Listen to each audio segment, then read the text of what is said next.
It is the Anfield Wrap in association with The Athletic. If you want to go to theathletic.co.uk/the Anfield Wrap, you can sign up for all the fabulous football writing that's on there. It is the absolute business, everything that you need, including loads of coverage of Liverpool destroying Tottenham Hotspur by 2-1. In the room with me, I've got Gareth Roberts, I've got Chloe Bloxam, I've got Kev Walsh, and I've got Ben Johnson. We will also, at the end of this, have something from Amy Lawrence, the long-time friend of the show, but I will introduce that when we get closer to it and explain what it is. But that is coming at the very end. We're going to start though with Liverpool 2, Tottenham Hotspur 1. Gareth Roberts, there was an early setback. Ultimately, it didn't matter, and what Liverpool actually do to Tottenham is smash them into smithereens. Absolutely. I mean, it says 2-1, but you know, it feels like we should get every Rothmans that comes out for the season and like cross it out and put 10, because it should have been about that, because we absolutely battered them. The difference between the two sides, you know, it couldn't be more pronounced really, and if it wasn't for the keeper having that worldie, you know, it's a much more comfortable game. I think he makes 13 saves across the course of the 90. Alisson probably makes a couple. Son hits the bar, obviously. They absolutely fluke that first goal as well, by the way. And what I loved about it is just that at no point did it feel like we were not going to win that match. And at no point did it feel like it was getting to us, the fact that they'd fluked the goal and that we couldn't score, and that the keeper literally seemed to have Velcro on his arse at one point. You know, it goes under him and somehow doesn't go in. I still don't know how that happened. And Liverpool just kept going and the crowd kept going, and I think everyone knows, from manager to players to fans, that we've got a real chance of winning this league and we're not letting it go easily. And I think even the goals as well, you know, the way we score them, you know, lots of players literally on our side and on their side stopped because they thought it was a penalty. For me, you know, the fact that Henderson keeps on going, that's why he gets the chance, that's why he puts it in the back of the net. Mane, another one as well. We were just talking about that before we press go on this, and like, he's absolutely all over that lad. He's harrying him, he's everywhere, he's in his face. He's absolutely, he's giving him a torrid afternoon, hasn't he? And he's so desperate to win it. And you know, the interview with Sky afterwards from Henderson and Mane is worth watching, because it's written large all over the pair of them how much they want it, and Mane's really mischievous as well, which is dead funny. Because he knows what he was doing on the pen, of course he does, but there's a million other players who are playing professional football who know what they're doing when they're winning the pen as well. And look, everyone can, you know, wring their hands and all that, and I'm the last. Liverpool are top of the league with 6 points clear, we're flying, and long may it continue. Long may it continue, Kev. I think it is the sheer resilience of them, and it is that, you know, maybe, just maybe, firstly, maybe if Son scores when he gets around the keeper, or maybe if we had gone 5 more minutes, you might have begun to think might not be our day. But including when Henderson scores, at no point am I really genuinely ever thinking it's not going to be our day this. I'm thinking we're going to get one, and if we get one, I was thinking if we get one, we'll get 4, to be quite honest with you. It's to feel like that in Anfield. We've had many years where you've not felt like that, many years where that sort of goal would you just feel like, oh, everything's against us and it's game over. And the crowd, the team, the management, everyone's the absolute opposite. It was like, all right then, so we're gonna have to score 2 to beat you. We'll do that then. It's almost like they were sound a bit of an interesting one this week, rather than just a casual roll over whoever's coming to town. We conceded the goal after 30 seconds or something, and I reckon even Tottenham must have gone, it's not going to get any better than this, boys, so soak it up. And a bit of them must have gone, fucking hell, we've got to try and defend for 90 minutes now. It's like, how could it beat the spirit to score a goal? But I bet you a bit of them thought, we made a mistake by doing that here. We've angered the time wasting from then on. Yeah.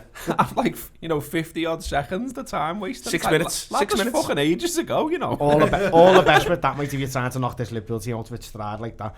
Because, as you said there, we find a way to win. And even if Son had scored, Arsenal would have switched, but you'd have probably just seen Anfield just ratchet it up a gear, and we'd have probably won 4-2 or something like that. Do you know what I mean? We'd have absolutely laid waste to them, I think. And listen, Tottenham, they're not having a good time at the moment, but that team, yesterday when you looked at the team sheet, I thought, fair play, they've gone for this year, these could give us a bit of a game, and they just never, because we just didn't allow them to, because we've got players like Fabinho, who's just, Fabinho and Mane, they just look how much they want to win the league. Nothing's going to stop them, and everything they do is focused on that, and they're not going to let any team get in the way really, but definitely not a team like Tottenham. There was loads of points where they could have wilted right up until the final whistle, Chloe, you know, just to run right the way forward to the end of the game. We don't have another shot after we go 2-1. It's almost like we say to Tottenham, well, come on then, let's see a little bit of what you can do. And at no point did they even look like Wilton, you know, and everything looks calm. Tottenham have a couple of attempts on goal. They get around our box, but they don't get anything meaningful. There's never any point where genuinely Liverpool are in any jeopardy. They were just so strong through the whole of the 90 minutes in all phases of the game. Yeah, they definitely were, and you know, the resilience that we may have talked about last season has continued into this season, and getting results where maybe the last couple of minutes you're hanging on. And I really hate saying that, and I think the fact that a lot of newspapers and that said that we hung on at the end, and that I think over the full 90 minutes you should say that we absolutely battered them, and that, you know, 2-1 flattered them very much. And in the last minute when you thought, you know, we've sat back, we've gone in 4-2, I think it was, and that, you know, let's invite the pressure and maybe get them on the counter. And in the ground, I was a bit like, well, I mean, you know, they've got Ali, they've put Moura on now, they've got Son, they've got Kane. You know, it's time for one of them to show what they can do, and absolutely none of them popped up anywhere. And I think, you know, it says a lot about Liverpool at the fact that, you know, going into this game, yeah, we were favourites, and, you know, Tottenham on a good run of form, but they did batter, who was it in midweek? Red Star that they battered midweek, and, you know, everyone thought they'd like to, you know, turn the season around, and they were now going to come and give us a game. They sat 11 men behind the ball, and, you know, I think maybe last year, even in the crowd, that we probably would have got angry and didn't. And we lacked patience, but even in the crowd you could just tell everyone was just settled. Everyone just thought to themselves, you keep playing like this, you keep trying to unlock those doors, and eventually the goal will come. You could see it, and then it carried on, and we went and got the penalty, which rightfully is a penalty for anyone who doesn't think so. We're not entertaining that. We're No. not entertaining the fact that anyone's saying, any people who are paid to be in the media saying that's not a pen can fuck off. I don't get it. We're not entertaining it. No. We stretched them for 20, Ben. We'd actually create a goal scoring opportunity for 20. We stretched them for 20, and then we absolutely hurt them for 20. It was about, I actually think Tottenham in patches do all right, because what they have to withstand is unreal. It's not just the keeper. You know, I think that there's a period of time there. There was actually a tweet that I've got hold of for you, which is unreal, from the game, which Football 365 had. From the 25th minute to the 31st, Liverpool had 6 shots, 4 were on target. They had a 94.1% of possession, a 90% pass completion rate, and in 360 seconds, Tottenham completed only 1 pass. And that's what they had to withstand. It was this absolute, it was like 20 minutes of us just moving them, sizing them up, blah, blah, blah, and then 20 minutes of just this crash of, you can't live with this. And they did well just to keep it at 1-0. They did, yeah. Tottenham defended well. They defended well for us, like, you know, a mid-table side coming through a big club, basically. And they've done really well to do that, and especially because they're not really used to doing it. I actually think Liverpool, I think Tottenham are better than, that's probably one of Tottenham's best performances for this season, I think. Yeah. And I think, you know, we did batter them, and we did murder them, but I think all that proves is that Liverpool are really, really, really, really good and can do that to pretty much any side in the world. And Tottenham might still be all right if they turn up like that every week and they all scrap and fight. They're just nowhere near as good as Liverpool. You know, they're just mad. The distance between the teams now at this point is scary. What we do to them in them little spells, we have that one in the first half where you think we're never going to score, and then we go in, compose ourselves at half time, and then do it again, and we just dominate them, and then you can see us pushing, okay, let's go through the gears then, these are getting tired, let's move through the gears. And that's what's brilliant about this side, is that their ability to control phases of play. You know, that one where they pile in the pressure on, it doesn't come, okay, let's just take stock, start again, control play again, and then pile the pressure on, get the goal, and then we rest with the ball for 10-15 minutes. Because we were flying at them. We keep the ball. We recycle the ball once we score for 10 minutes, thinking, all right, well, we'll score again in a minute, fine. Let's just squeeze them. But we won't keep going berserk. We almost take a step back to think, let's not get carried away. Let's just control the play, get our breather, and then we'll murder them again. We'll score again. And it just, everything about them. That's one of my favourite wins of the season so far. Leicester was good because of the manner of it, but that's one of my favourite ones because everything about it, the crowd, it was great being part of it. The crowd was great. You know, they were throwing themselves all over the place. They've got a load of, obnoxious, you know, people who you wouldn't mind poking in the eye. Do you know what I mean? If you were playing against them, Kane, I'd honest to God, I'd love to poke him in the eye if he was playing. There's loads of people behind me saying that. I reckon that conversation was just had a million times around the ground. Because there's a fella by me and he sounded everything, and he's like, I'd love to chin Kane. You know, I don't know what it is, but I just would love to chin him. But you know, the crowd was beautifully partisan, wasn't it? It was like a proper Anfield crowd, booing them and all that. There's some lad in the Times comments this morning on our match report saying, I remember when Liverpool used to be a great crowd and it was horrible that they were booing. It's like, fuck off. Exactly. It was lovely. The crowd was just so good. It was like pure defiance. What, you going to score against us like that? The manner of that goal, you cheeky bastards. Wasn't it? And then it was like, right, come on then. But the players tuned into that, and I think, you know, you can't stress how good this Liverpool side is. You can't stress every component is built to win football matches. You know, the way Henderson grafts and he gets in Rose's face, he winds Rose up, nearly gets him sent off with the out of control, not in control. That was what Jono was doing apparently. He had an out of body experience. Paul Jono, my mate Dave was sat next to him and he said he's just stood up. He can't remember it, Jono. When I asked him, what did you do? He couldn't remember doing it. Apparently he stood up and done this. Is exactly what he said to. He said, not in control, not in control, not in control, not in control, referee, not in control, referee. And then sat down. I love him, you know. I absolutely love him. I had no recollection of it. Like, none. I was like, what do you mean? I was like, lads, he's texted me saying you went a bit mental. I think it was defiant, but it's also, and this is the thing, Gareth, it's also this. There's a league to be won here, what you said before. Yeah. That the players and the crowd, everyone is absolutely, like I was just, there's a league to be won here. This isn't a nice game of footy. This has become a big job. Yeah. This has become a serious thing now to come back. It's Sunday. City have played, City have won, and that is a thing. You know, I'm not having this. You know, we live rent free. And Pep Guardiola said, "Let me be crystal clear. Pep Guardiola's got a fucking conservatory in my head. Let me be absolutely crystal clear about this. I think about Manchester City almost as much as I think about Liverpool. Yeah, I watch them, and but that's what it's about. That's what this is now. And I think the crowd at that intensity. And there's lots of the performance which actually isn't that pretty. They did the prettiness against Genk. They were just like a hammer over and over and over again, just hitting Tottenham until finally Tottenham buckled. I think as well, like Jono mentions the crowd, and I think, you know, we've grown up as a crowd with this side as well. So, you know, once it's not hard to remember when we were dickheads, basically. You know, when we were fucking virtually booing our own keeper, we were basically fucking, you know, shouting for pens for the other team and all kinds because we couldn't be arsed with Lovren or whatever. And you know, even when the ball, like, it's not that long ago at Anfield, if the ball went back, everyone went, oh, fucking hell, forward pass, lad. So they went back loads yesterday because they were just keeping the fucking ball. It's not on, recycle it, come back again, move them from side to side, tire them out. And everyone knows that now, that's what Klopp's side does, that's what this Liverpool does.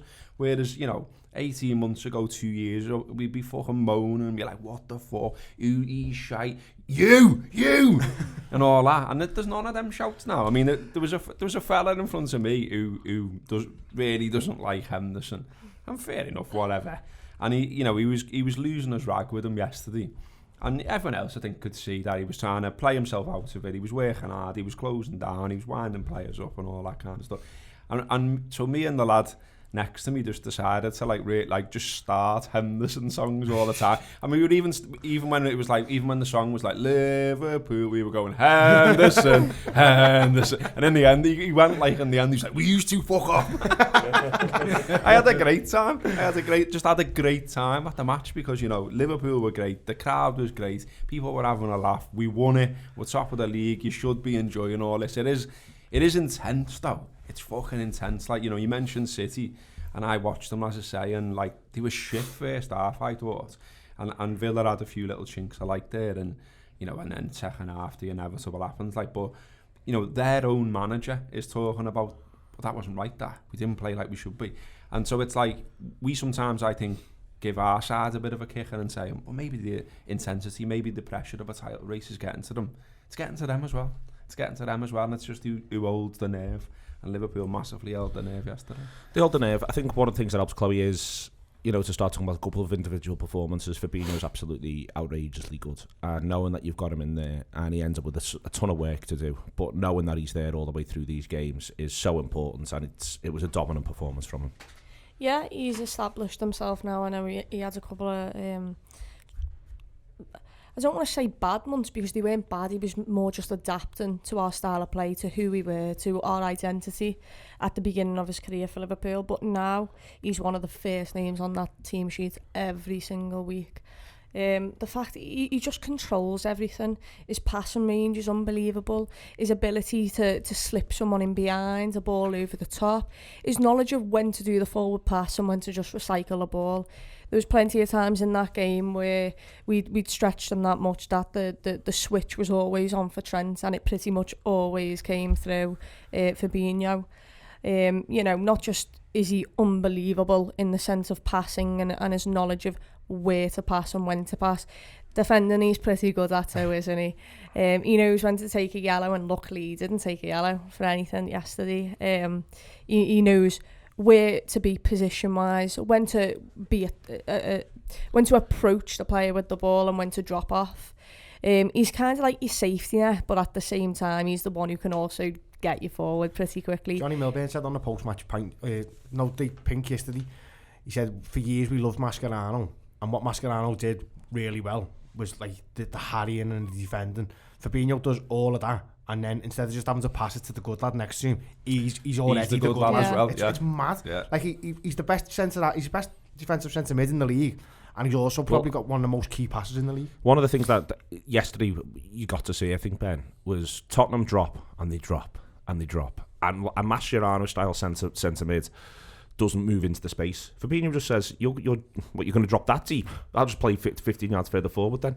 And that's what you could see yesterday. So he is so much more involved. Suddenly the ball is coming to him, and he's 35 yards from goal. So the onus is different from being 55 yards from goal to do that job. And he just fills that space. The more that they collapse back, the more he pushes forward. And then suddenly you've got, you're playing a side that were in the European Cup final, and you're looking at Van Dijk and Lovren basically playing on the edge of their final third. That's how far forward Liverpool are. And I think Fabinho, he gives everyone the buffer that we can do that, and he sets that tone himself. He's incredible.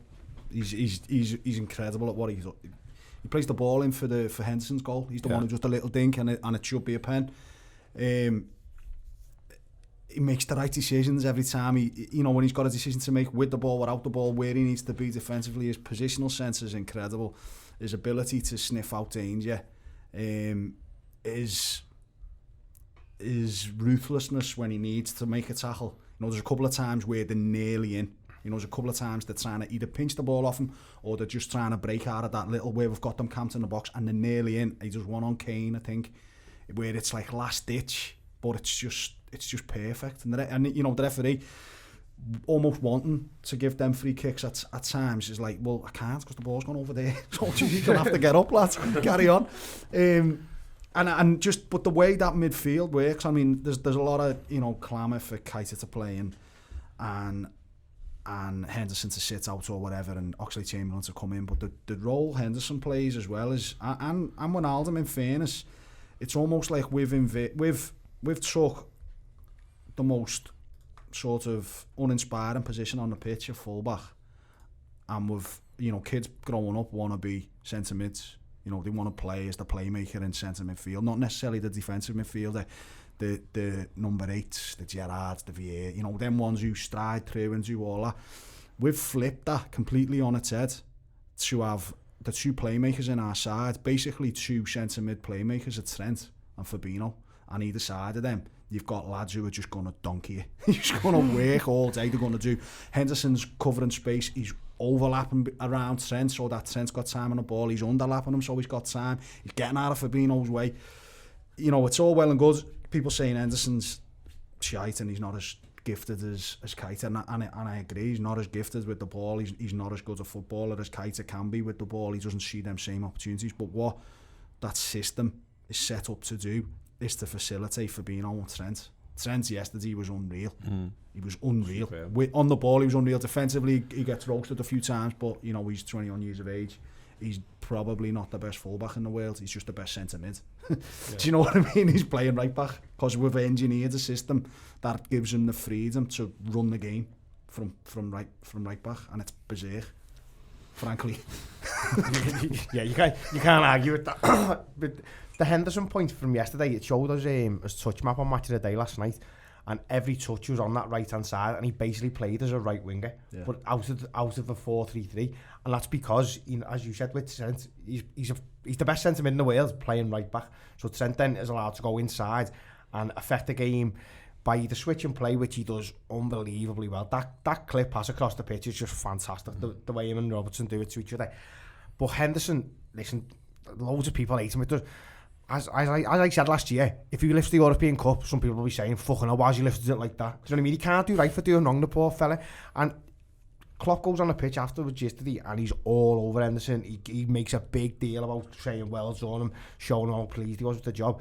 So all these people saying Henderson shit, Henderson this, Henderson that, he's clearly doing what the manager wants him to do. So sometimes that probably isn't the thing where you're passing the ball forwards. What I think is interesting with the Henderson thing is that Henderson and Wijnaldum have clearly different jobs. They're asked to do different things, but both of them aren't that involved.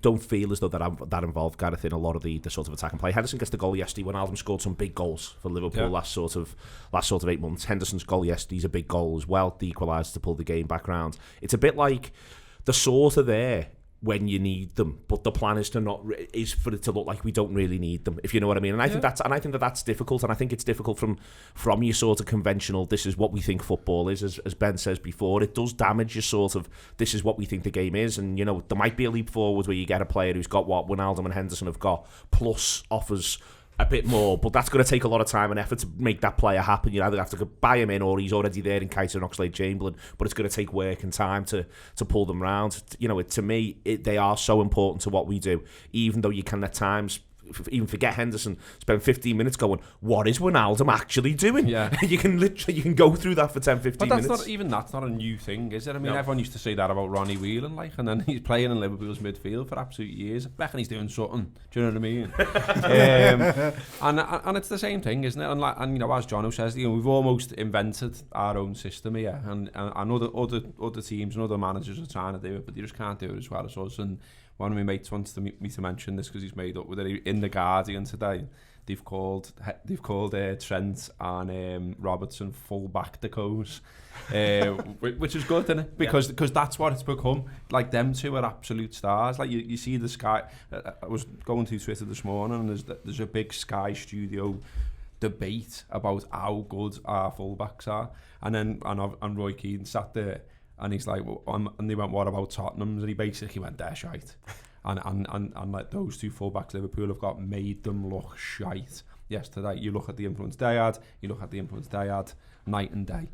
And they've made fullbacks sexy, haven't they? I mean, you know, Carragher says he wants to be Gary Neville, he wants to be a right back.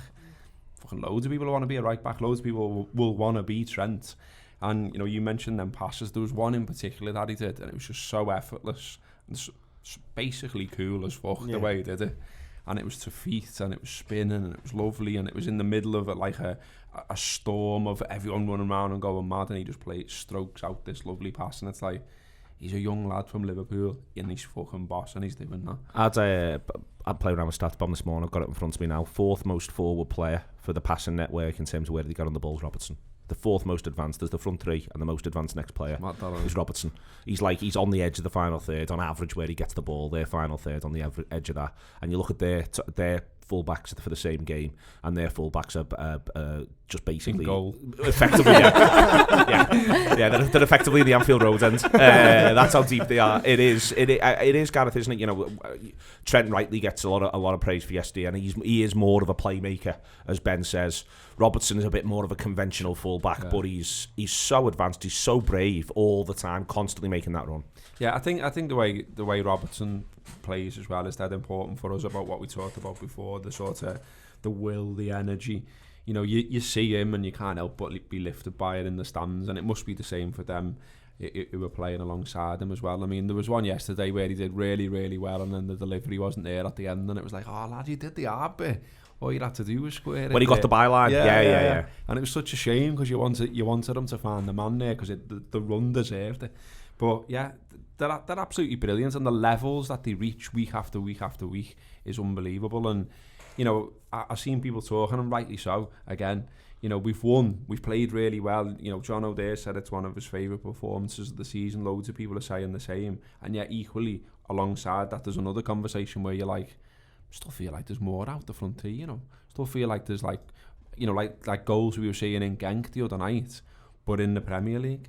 And so it's like, well, but it's not a worry, is it? You know, if our fullbacks are playing brilliantly and are being key men week after week and winning us football matches and being influential, and then to come on top of that, there's absolute magic from Mo Salah in weeks to come or whatever, then all the best to everyone else, you know what I mean?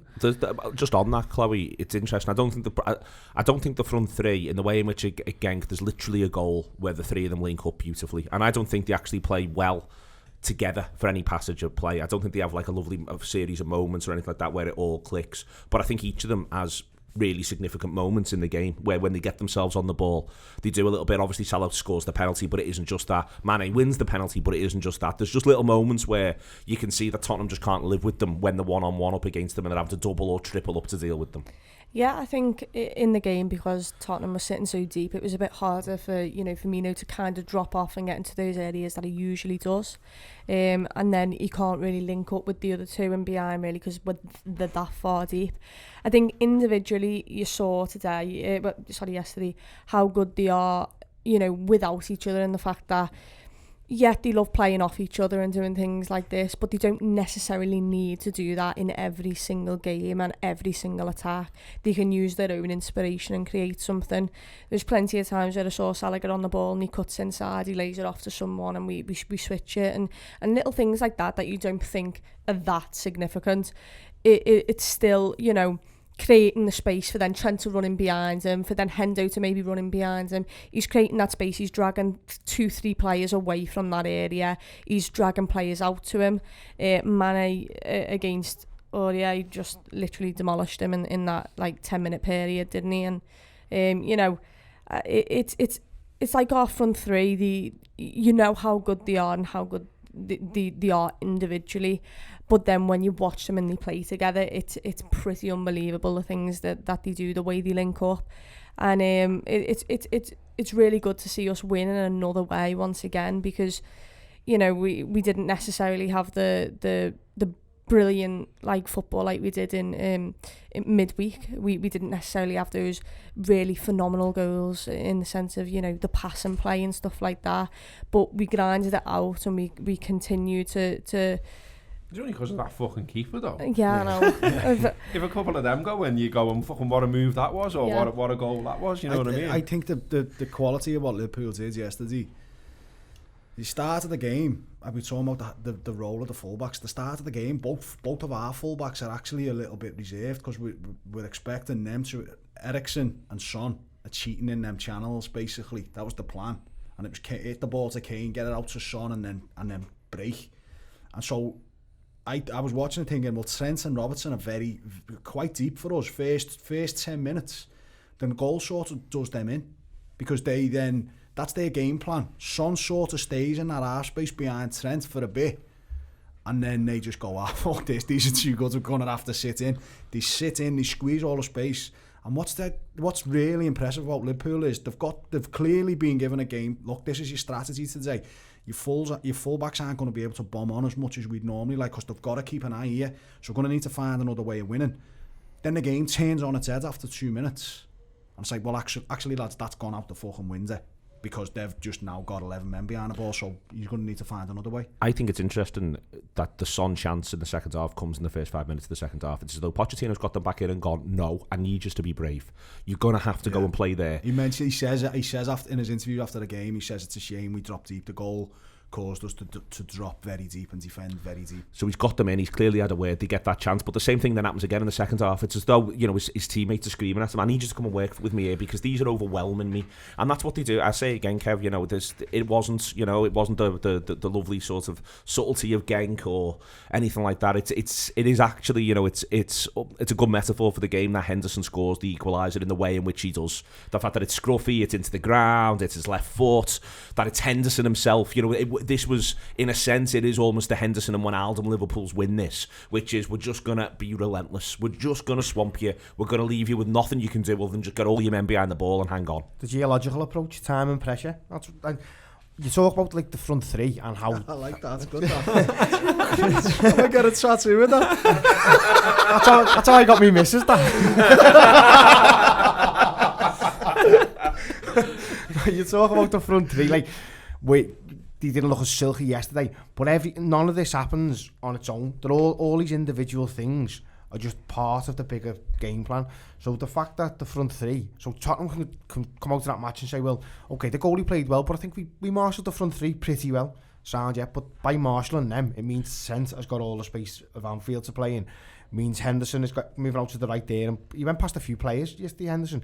And it's the fact that the front three are occupying so much time, space in people's heads, let alone on the pitch, allows everybody else to then come around and play their own game, or maybe play a little bit of a different game. So Henderson goes to the right yesterday, gets a little bit further forward, and as you say, gets a goal. And that happens because normally he wouldn't be in that space, because that's where the strikers would be. Because the strikers are maybe getting a bit nullified and we've had to change it around a bit, we do that. And we do that with players who have, listen, Henderson, love him or hate him, he's a European Cup winning captain, and he, time and time again, he just keeps going. And you've seen his celebration yesterday, he gave a bit back to the crowd. He obviously he can feel it, but if Henderson's our biggest issue, we're not doing bad, are we? There's the other thing to point out when you talk about the front three, and I think it's epitomised because I think he lives it to the extent that he does. It's on his face, it's in his body language all the time, is Mane. And for the penalty, Gareth, he does brilliantly, but it's part of what he just does so well, which is, we said before, he exhausts Aurier, he breaks his spirit, he ends up Auriering a little bit there, he makes the mistake. It's tired what he does as well, isn't it? That's the thing, it's because Mane is just, there's a relentlessness about him, and as I say, this Liverpool team wouldn't be where it is and doing what it's doing if they weren't all that relentless, but Mane really, really epitomises it in everything that he does. It's astonishing, really, you get the impression every sinew of his body is about winning this league. Absolutely, and you go back to that Honigstein book where he's writing about Dortmund, and he says, and there's Dortmund players speaking in the book as well, and they say, he comes in, he tells you about how he wants you to play, and then he slowly improves upon it, and more it becomes absolutely ingrained in your head what you do and how you're doing it, how you play, the relentlessness of it, the fitness that's required, the levels that are required. And he said sort of after, I think they were all saying sort of about 2 years in, they were just absolutely primed, and no one knew how to stop them. No one was that drilled. No one was able to stop them. And they were talking in that book about, other side tried to copy it, but they just were not as good because they were not as drilled. And we're at that's where we are now. That's why it was so important that we signed up our players, we kept our players, we kept this group. We wanted, people are still banging on about Coutinho, saying it'd be great to have him around, and of course it probably would, but he wanted to go. He made that decision, he forced that move. Klopp, I reckon, wanted to keep him 100%, but he goes, and then Liverpool just carry on. And that's what I love about this Liverpool, this manager, is all the little things that you've seen in the past cause problems. It doesn't cause this group problems. Fluky goals, players leaving, decisions going against you. When I was watching that City game, the commentator was, getting up Guardiola's arse a little bit and going on about, everything Man City do is about, there are uncontrollable aspects of football, obviously. And he's like, but everything is about controlling as much as you can. And that's where Liverpool are now as well. We all that rock and roll football, heavy metal football, whatever they called it when he first arrived. And there was loads of mad games, wasn't there? Norwich and things like that. That's not happening anymore, is it? And there might be less goals, but there's less freak results as well.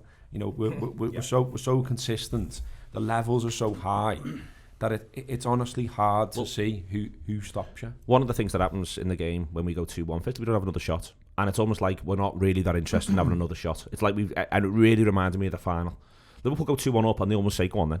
And I think it's really interesting, Ben, the extent to which they say, they're trying to hit them on the break, don't get me wrong. They think they can get a one-on-one straight in on the keeper. That's what they're looking to do. But they go completely back, 4-4-2. Milner comes on, gets his tactical foul in there. There's quite the tactical foul as well. Quite the tactical foul.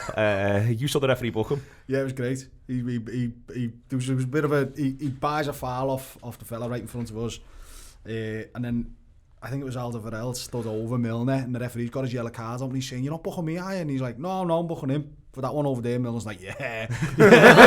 It's right, lad, it was fucking shite, wasn't it? It was horrible, wasn't it? He's like, "Yeah, it was, yeah, it's terrible."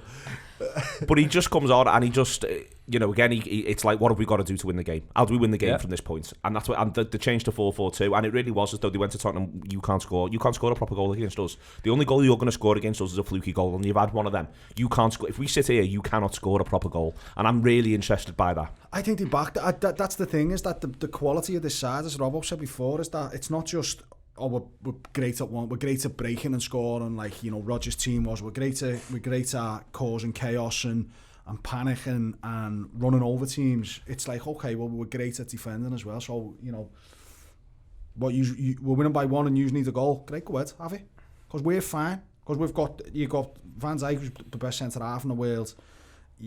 All right, you've got Lovren next to him. Take no notice of him. Don't go near him. You just go near him, that's our lads. Come on, we're giving you a chance here. But we've got the best keeper, and it's like, go ahead, take your best hit. We're well drilled enough to do this all day if we need to. We've done it in the final. We give the game up. We got the goal. Trent right mid. Yeah, Trent goes right mid, and it's like, yeah, we can do this. We bring Joe Gomez on. A centre half playing right back. I'm like, yeah, come on, what he's going to do, and we're happy to do that, and that's the quality of how good we are in various different ways of playing footy. Like if we wanted to go and sit, go and play whoever and say, right, we're going to save our legs today, we're going to have 10 men behind the ball, we're just going to sit here and get a 0-0, we could do it. But we just choose not to. And we were fuming about us not being able to do that not long ago again. Yeah. Keep banging on about this. We sat in front of these microphones going like, where's the fucking nous? Where's the use a little bit of the dark art? Where's just seeing it out and getting the result? That's what they're doing now. They've got that as well. They're doing it week after week. Come and fucking adore them. Well, 12 wins in a row, I think it is now, at home. The last time they did that was 85. Fucking hell. What I love is there's another one, and Rory Smith wrote an article about it. It's another one where Harry Kane saying felt Liverpool getting a bit of fortune at the minute to get the breaks. And you're like, it was a good article, that was really good. Yeah, and I'm like, we destroyed you. Yeah. But I love that you've got you're another one coming away. It's like we're playing some sort of Jedi mind trick on them all, Chloe. Like they're all coming out of it going, oh yeah, we if we ball bounce forward us a little bit more, etc. And maybe he's thinking about the Son chance or something like that. But you really, every single game, everyone's coming out of it going, oh no, they've had a bit of luck there, Liverpool. Yeah. No one is having a bit of luck, Liverpool. But it's great that everyone feels as though they're a bit of luck away from getting a result, because it means they're not going to change what they're going to do to us. Yeah, I mean, it's so funny, because you get the win and you're like, there's a tiny bit of relief in the sense of like, yeah, and I thought we were going to win, but also the fact that like you've got through these hard tests. We faced quite a lot of the top big 6 teams, if you like, and we've surpassed them all. Even United, I see that as a point gained, at this stage.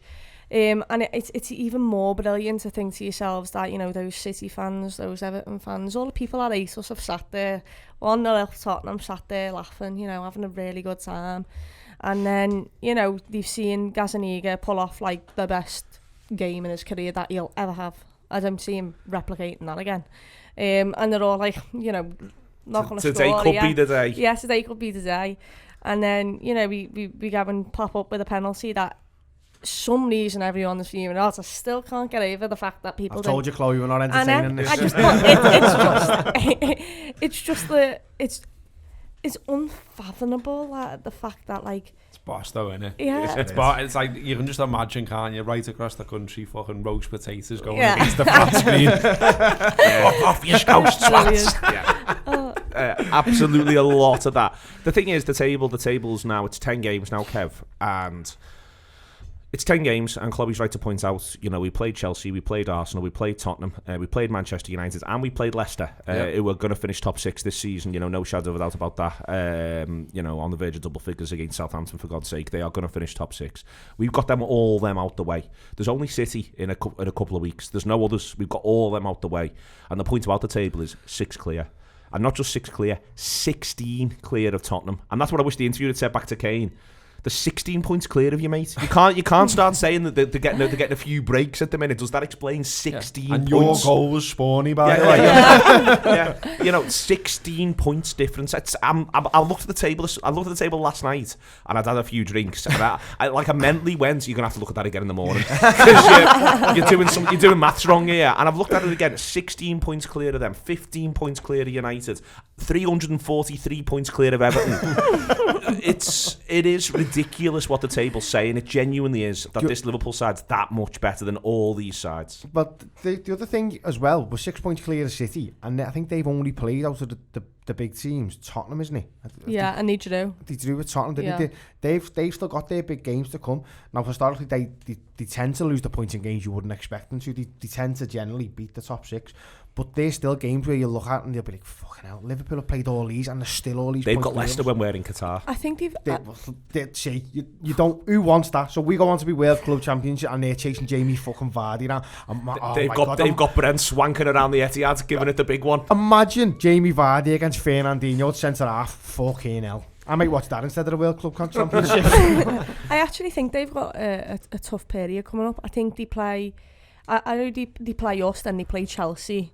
I know in like this whole entire run that they've got Everton in there, they've got United in there. Everton is shite. Yeah, let's take them away. Yeah. Everton's like they'd be lying on the back getting the bellies too. While Pickford slams them in the they've got to go. They've got the week we've got the derby, they've got to go to Burnley midweek. And again, listen, we know we've got the Burnley cheat codes now, but I don't know if they have. They've got Crystal Palace and Wolves back to back, I think, as well. That's later on in the season. That's after Christmas. They've got those ones, or around Christmas. They've got those ones to come. But it is just that table, Ben, where you are. Us then Chelsea, haven't they? Yeah. That table's just you're looking at it like this is. You'll lose both of them. There we are. This is and it's difficult because you feel as though you're saying it all the time, but I think it's important to say this is the best Liverpool team we're ever going to watch. The only Liverpool team that might be better than this one is possibly the next one, but this could well be the best Liverpool side we're ever going to watch in our whole lives. There's no time for nostalgia. I've got no truck with nostalgia, no truck with looking backwards right now, because this is the best time of our lives right now. Yeah, they're unbelievable. What they're doing is unreal, really. It is. It's something that we've certainly never seen. But they're hitting levels that they've got no right to, frankly, and you know it's incredible. Like we had a conversation last night about what are we going to do when Klopp leaves. And I was like, I'm going to fuck it off. They were like, why? And I was like, well, I just can't. He's so good at what he does, and I don't see what happens next. If he puts your ads in, I don't think he's going to be as good, and it's going to be crap. And so I'm just going to pack in, go and walk, climb mountains and that instead. So got a forest, haven't you? Well, I will have by then. So.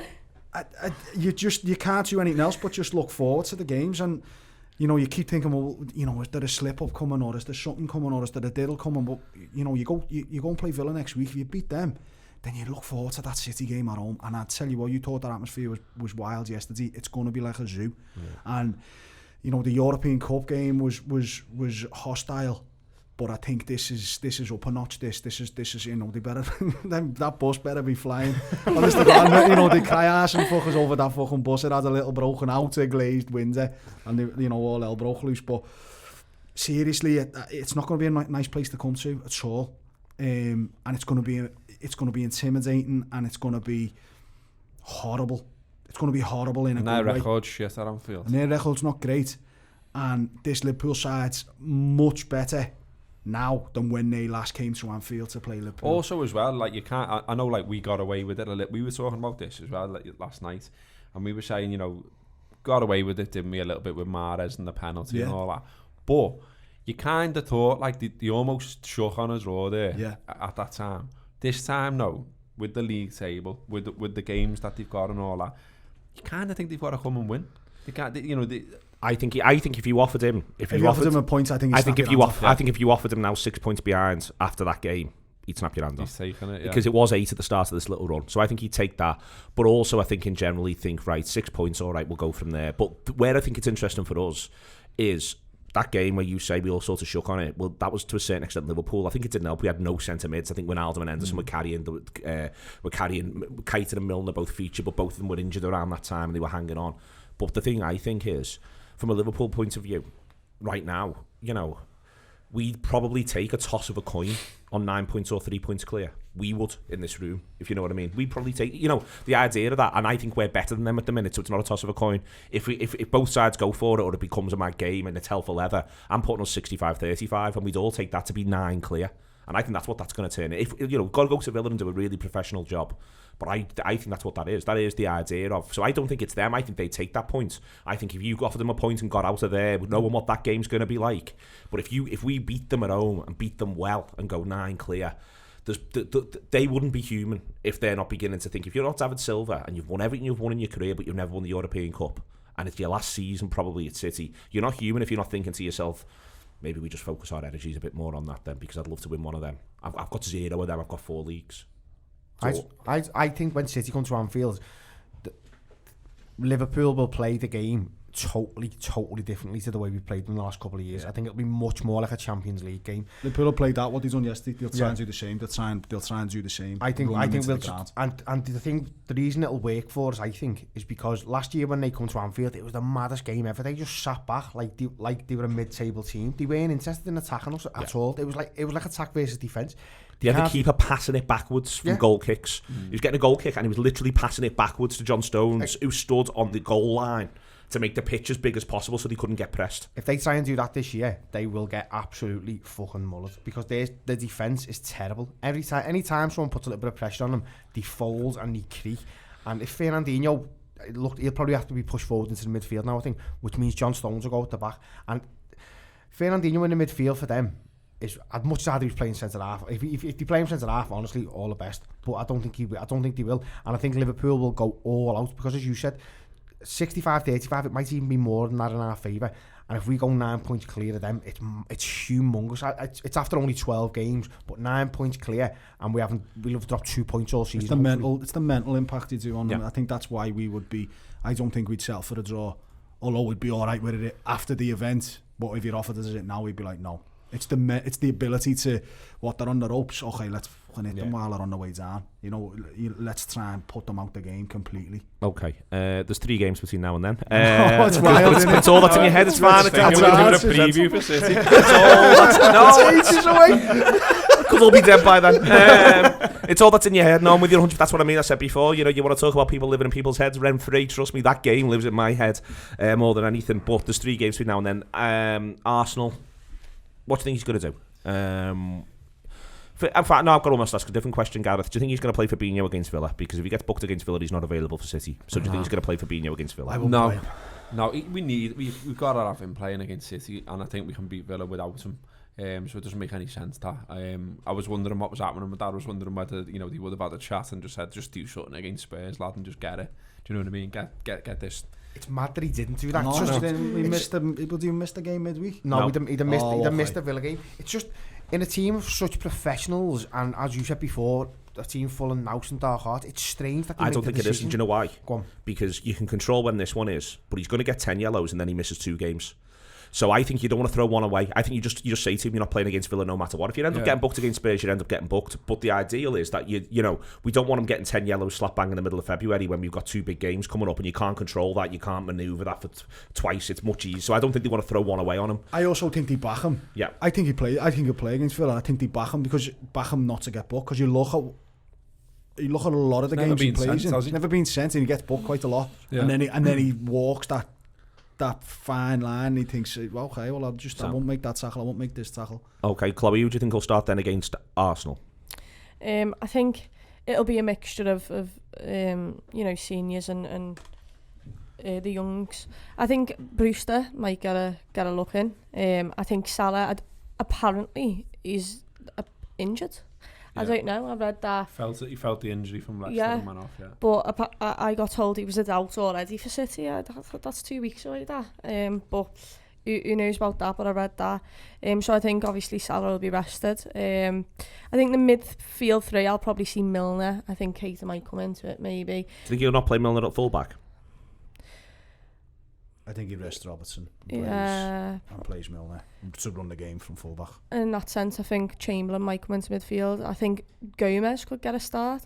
I think Adriano or Alisson, I think that's for the goalkeeper. It's always a weird one for me because I feel like in those games you're going to put your reserve goalkeeper in, but then at the same time I don't like messing up the rhythm. But then you're also changing your back four. So I'd probably just say Adrian for the sake of saying Adrian. I think he'll give Adrian all the cup Yeah. game, like the domestic cup games, and I think he deserves them as well. The way he played when he come in, he deserves to go in, and he's not weakening the team. He's not as good as Alisson, but he's by no means a drop off. So I don't think that's an issue. So we think. Let me run you through one. Then I think he might do.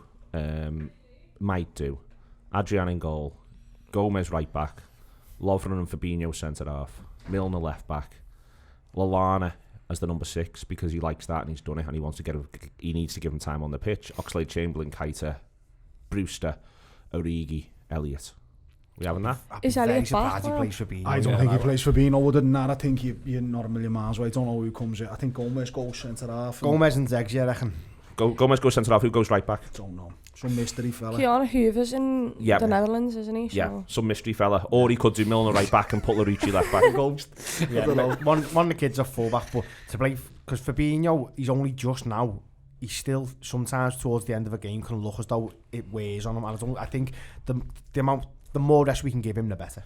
I just wondered if he'll then rest him against Villa, you see, so sort of lash him in that one, rest him for Villa. The thing is, I wonder what Arsenal are going to do, because... Well, I'll be finding that out, Gareth, in time for your preview show tomorrow on Tour Player. I've got a call schedule with Amy Lawrence. Lovely that. But, you know, they played Victoria Spongers on Monday, didn't they? And they dropped 10, I think, for that, or changed 10 for that game, and then had to bring Pepe home to bail them out. But it's mad there, isn't it? Like...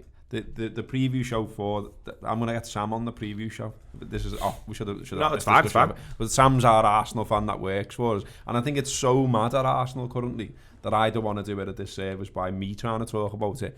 I'll get Sam, sad face Sam, in to talk about his fuck club on our preview. But it's a mess, isn't it? I mean, you know, the skipper's going off and getting booed by his own fans and telling them to do one, and apparently throwing things around in the changing rooms and all kinds.